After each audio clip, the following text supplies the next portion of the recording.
Good evening, ladies and gentlemen, and thank you all for joining us for our 2024 State of the City Address with Mayor Stephen Wong. This evening, I'd like to welcome our City Club of San Marino and Chinese Club of San Marino guests. And for those of you that don't know, my name is Philippe Escandar. I'm your city manager here in San Marino. A quick thank you to Yanan Cho for being with us tonight. Yanan is our Mandarin language interpreter, which will be conducted simultaneously. We invite anyone who is interested in listening to the Mandarin translation to use the sound channel at the bottom of the Zoom screen for best sound quality. For security purposes, the Zoom meeting this evening, we will be taking questions through the Q&A function only.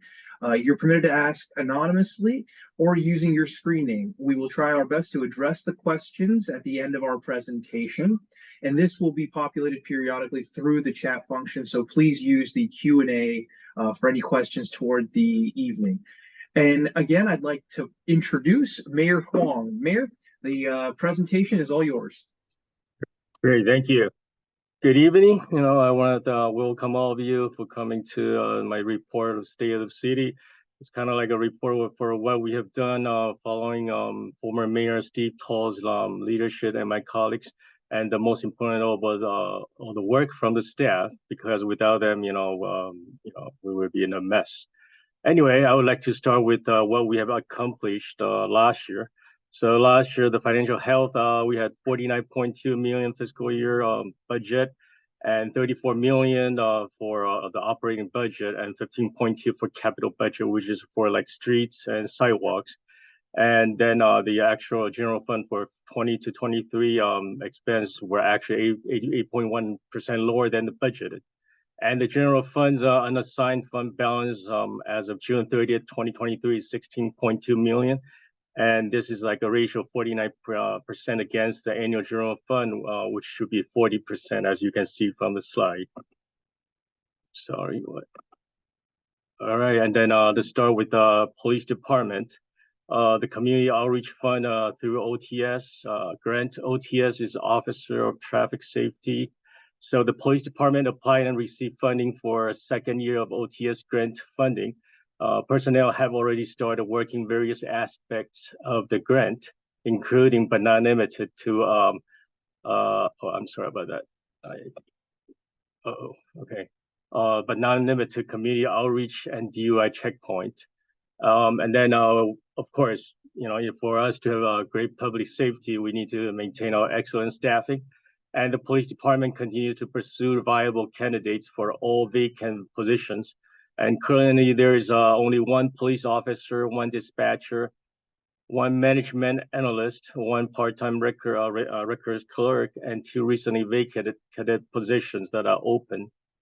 And next is the flood camera. When I campaigned in 2015, I told the residents that I want to have cameras in the city. Back then, I don't think we had any. And then in 2016, we started having 3. So recently they feel that the total number of cameras for the city is up to 40. So from 0 to 40, I think we've come a great distance, and I think I'm happy with that.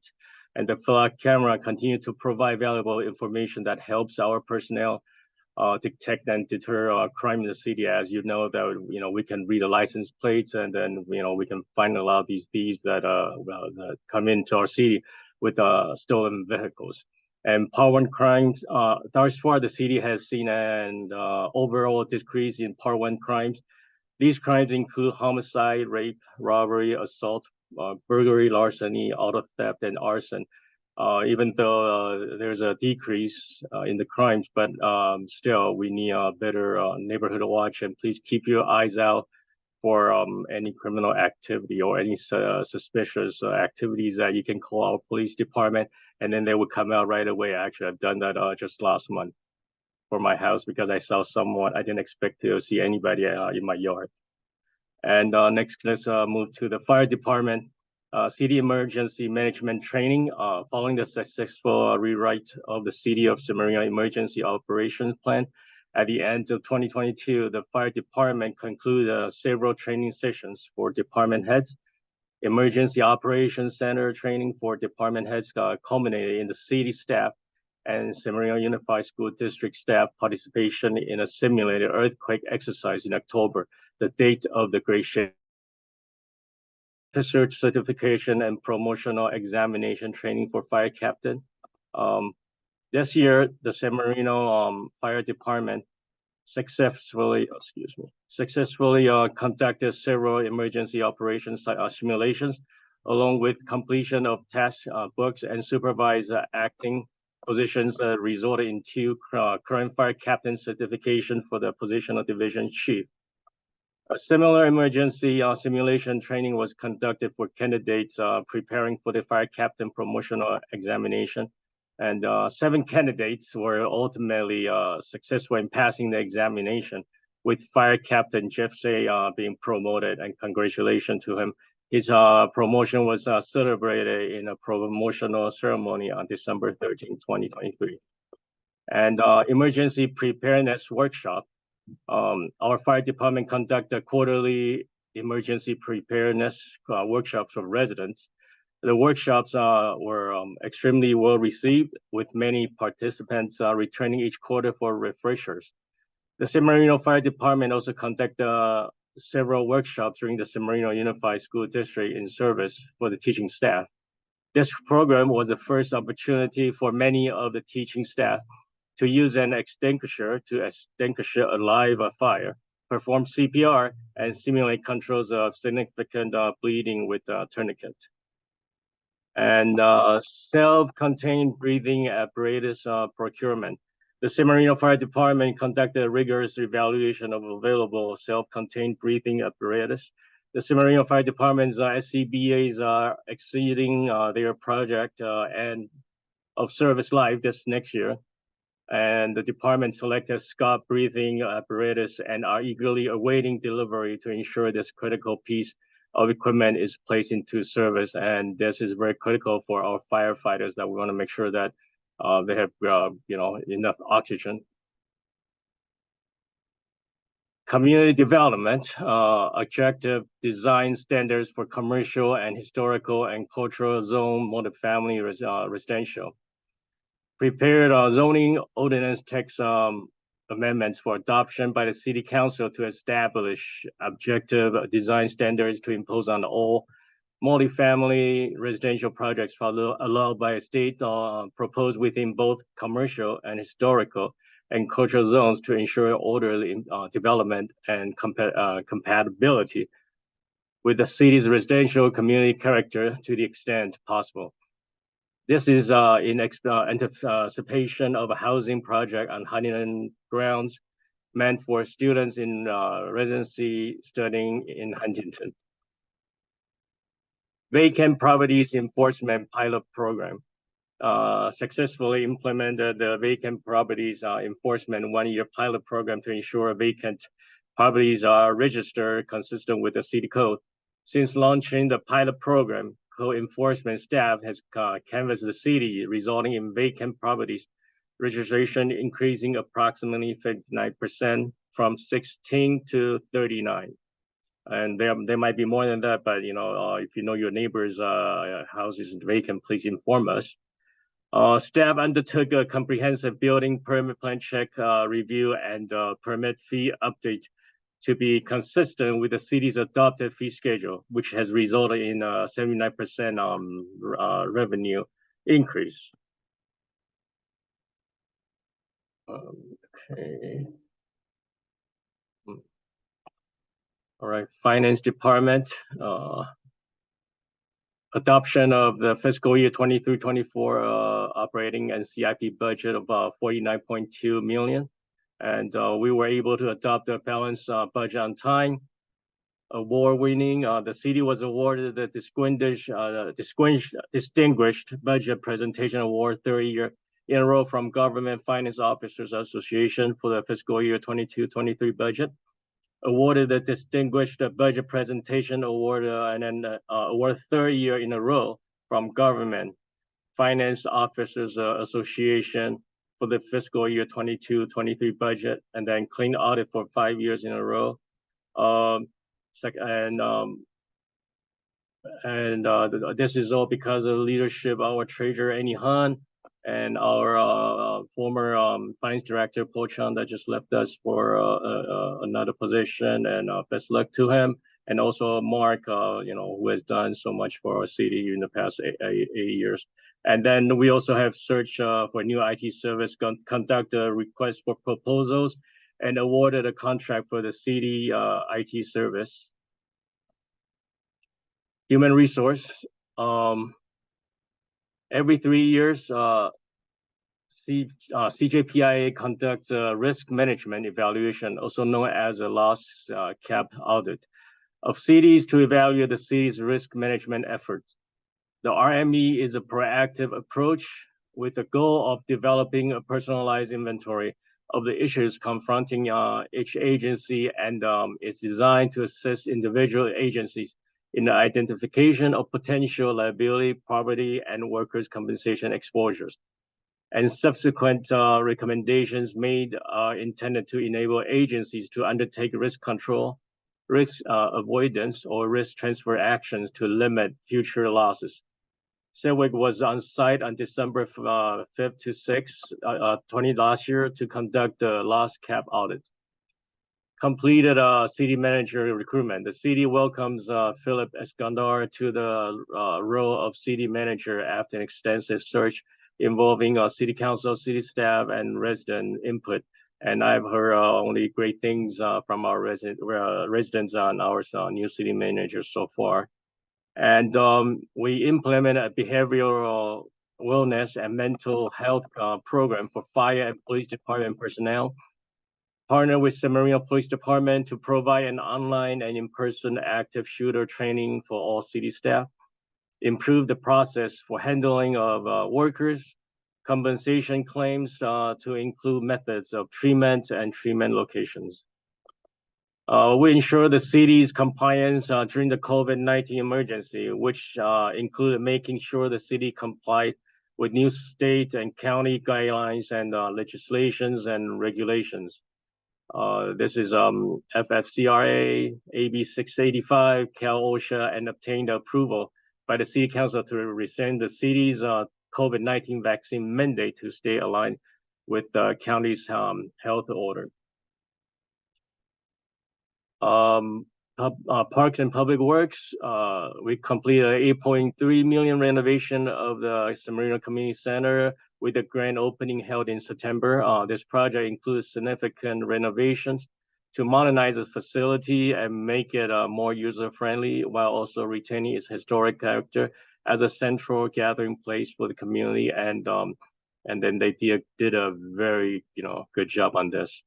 As for streets, as part of this project, the department repaved 31 city streets, approximately 4.5 miles of roadway, including large sections of Huntington Drive, Sierra Madre Boulevard, and San Marino Avenue. These newly resurfaced streets help improve the safety of drivers, bicyclists, and pedestrians, and also enhance the city's aesthetic appeal. The city replaced 27,459 square feet, about 1.3 miles of sidewalk at various locations throughout the city. This project helps make the city sidewalk more walkable and safe for pedestrians. And if we haven't gotten to your sidewalks, please be patient, because we start with the ones that are more easily maintained, because we don't want to strip out everything. And sorry for any delay. As for tree trimming, we completed trimming and pruning of over 3,000 city-owned trees and planted 80 new trees in the public right-of-way. These activities help improve resident safety while also maintaining and enhancing the city's wonderful urban forest. And Parks and Public Works maintenance staff completed 630 maintenance requests made via the GoGov application. These requests include, but are not limited to, filling potholes, repairing sidewalks, replacing streetlights, trimming trees, maintaining Stacy Park and the landscape center medians, and completing minor repairs at city facilities. And Athens contract, Public Works staff successfully negotiated a 2-year contract extension with the Athens service and the city's waste hauler and street sweeper. Staff is currently working on negotiating a new longer-term contract with Athens that will bring the city into compliance with SB 1383, state legislation regarding the mandatory recycling of organic material. Now, next, let's go through our priorities for 2024. Well, we continue to hold community meetings, national nights out, community safety trainings, and student safety outreach for our public safety, and investment, in training and recruiting top public safety personnel. We will continue to ensure we are on the cutting edge of training for our safety personnel and attracting the top candidates for our city. Strengthening neighborhood watch, which is very important. The police department continues to work with our neighborhood watch groups to create a great network of neighbors, helping neighbors keep each other safe.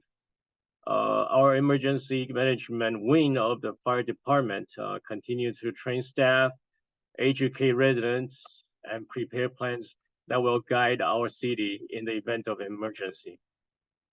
And the opportunities, the public safety parcel tax will be on the ballot for 2024 as the city asks the community to continue to be a partner in having one of the safest communities possible. As our police department continue to look at ways to improve operations, we are looking at investing in body-worn camera for our police force as a way to ensure the top safety for our community and our officers. Our Parks and Public Works Director, City Engineer Amber Shaw, is continuing to work with the community and look for ways to improve the safety of our traffic engineering. And preserve our residential neighborhoods. Our CIP budget process will begin in March as we continue to look at ways to preserve and improve our infrastructure for streets, water, and waste. As always, we look to our incredible parks and public works staff, particularly our urban forester, to provide care and direction on the plethora of greenery we have in the city. Opportunity-wise, housing element update, and then the Stillman plan. Hopefully, we can find a future plan for Stillman, and maybe we can remodel like what we did with Semarino Community Center. And then the general plan update. The city has a number of challenging and critical plans to create in the upcoming years, as we will need to work with the state to have a certified housing element, create a plan for the Stillman property, and begin to update our general plan. Continue efforts, and then prudent investment of funds, and then 2024 opportunities. Upon our fiscal health, we will, enhance the efficiency of city financial operations in order to ensure we are collecting appropriate revenues for service and permits. The city must conduct a cost of service study every 5 years to ensure that we are charging the community appropriately for our operations. And as we recruit for a new finance director, we will also look for ways to build on our transparency with the public about our finances, pressure we face, and opportunities we are exploring.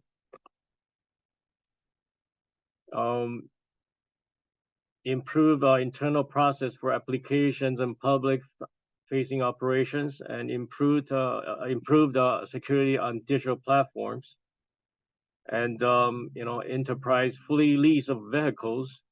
And then also improve IT service and tools as an organization, we're looking at the best IT tools we can implement to improve service and for residents and ensure we are using finance in the most efficient way. Get involved and stay informed. Why the change? .gov is now required by law. Assembly Bill 1637 was signed into law this year and requires us to begin the transition to the more secure .gov domain. .gov provides enhanced security. Government websites often have robust security measures in place to protect sensitive information and ensure the integrity of data. This can include encryption, secure servers, and adherence to stringent cybersecurity standards to protect the public and agency. Lastly, having a .gov domain provides official recognition as a government entity, distinguishing our website from non-official or potentially unreliable sources.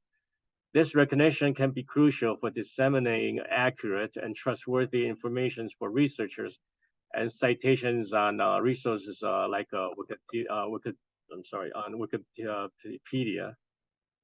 And sorry, hold on. If you have any questions about this change, please contact our city manager's office. The city manager's office email is ctmanageroffice@sanmarinoca.gov or call 626-300-0788. And then so we can still use the old emails or web links, and everything will redirect behind the scenes to our new web links and email address. And you will still be able to contact city staff in the same ways as you always have. And then get involved. General plan update steering committee. Please sign up for the weekly briefing for more info. And like I said earlier, we need somebody. We need a lot of volunteers for the committee. And then commission and board opportunity. Recruitment begins in April. And please check the page for more information. And also, the very important thing is we have a city council election in November, and report concerns. If you have any concern for code violations, public works requests, and general city reporting, please, email us, call us, or come to our city hall and say hello. And stay informed. We have the community calendar. Please check our calendar as we have, try to have most of our city events on there. And then the very important weekly briefing, so what's happening with our city. And then resident information guide. Check your mailbox in the coming weeks. And then follow us on social media. Any questions? Thank you for your attention, and I want to use this opportunity to thank everyone for the support for the past 8 years. As you know, this is my last year on the city council, and I only have 11 months left to go. Please let me know if you have any questions. Mr. Mayor, thank you very much for that excellent speech. There was one slide that I think we inadvertently skipped over, and it was the Community Services Department update. The only, without having to go back to it, I'll read this for you. We had some updates talking. Oh yeah, if you'd like to go all the way back. Which page is that? It's slide 7. You're getting there. That's it. You know what? Yeah, okay. You know what? Let me do it then. All right. The new special events. Yeah. Sorry about that. I don't know how I skipped that. Sorry about that. Well, anyway, so we plan and implement a first multi-cultural summers concert experience in August with 1,200 estimated attendance. The event includes 2 cultural demonstrations and 1 Latin jazz musical performance. And the new community center was recently the backdrop for a new family night movie event in November with 112 in attendance. And then the growth in programming at the library. Children's program participation increased from the previous year by 105%. We had about 1845 participants compared to 3784 respectively. And this includes library programs as well as outreach to school libraries and classrooms. New young adults programming includes 17 first ever offering, which result in participation by 221 teams. Adult program participation also increased dramatically with a 127% increase. 1,376 participants compared to 3,127 in the current year. And CPL staff also launched a team advisory group, TAG volunteer program, resulting in 73 teens volunteering and impressive 362.5 hours. As for the fees, we receive council approval on a new 12-page comprehensive schedule of fees and charges that supports program. revenues generations for both the recreation and library divisions of program and services, including aquatics, summer camp, early childhood, adult, 55 years older, contract license, family of all ages, events, Lacey Park, recreation, refund processing, library services, rentals, and community center rentals. As for the grand opening, successfully planned and implement the public grand opening of the newly renovated community center, hosted week-long activities, including invitations-only VIP tours prior to the public dedication and ribbon cutting events.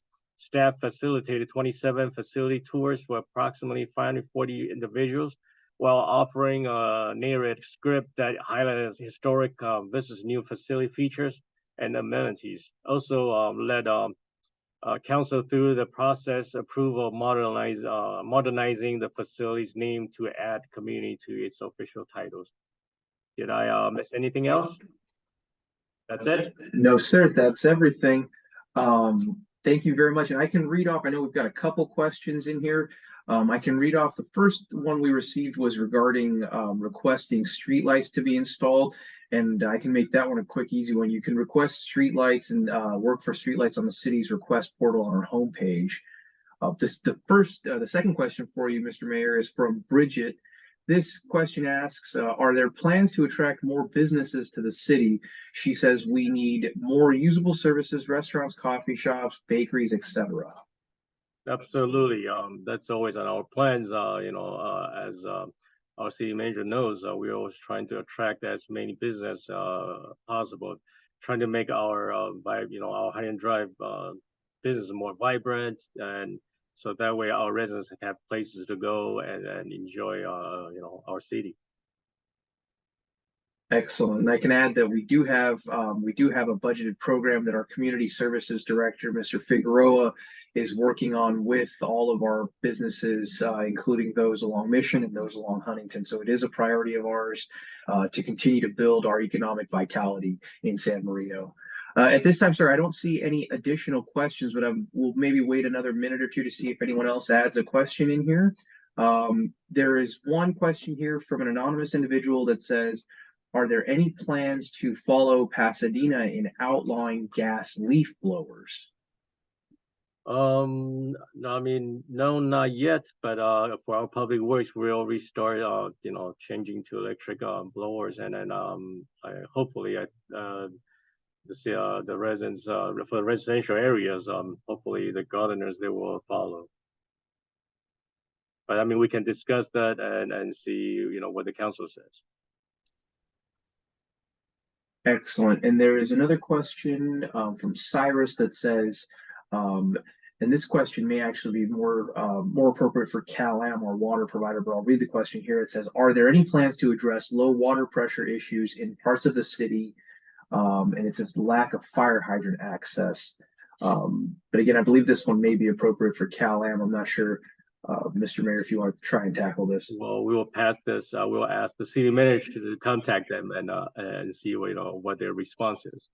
Absolutely. Other than that, we have no open questions here in the chat for you, Mr. Mayor. Great. Again, I want to thank everybody for your attendance, and hopefully, you're happy with the state of our city. And please show your appreciation for our staff when you see them, because they've done wonders for our city. If you think we have a great city, then please show your appreciation.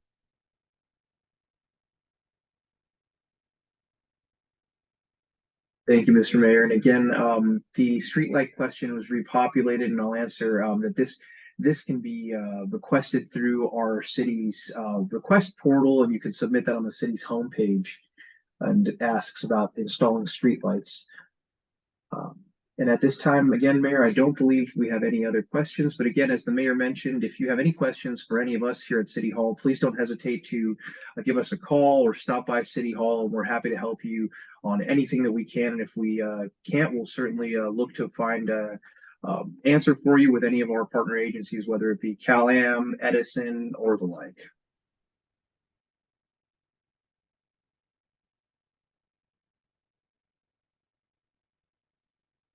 And that's it. Yes, Mayor, we don't have any other questions, so if you'd like, we can conclude the address at this time. Yes, please do so. All right, thank you, and have a good evening. Thank you very much, and thank you all for joining us. This concludes our 2024 State of the City Address with Mayor Stephen Wong. Thank you all and have a great night.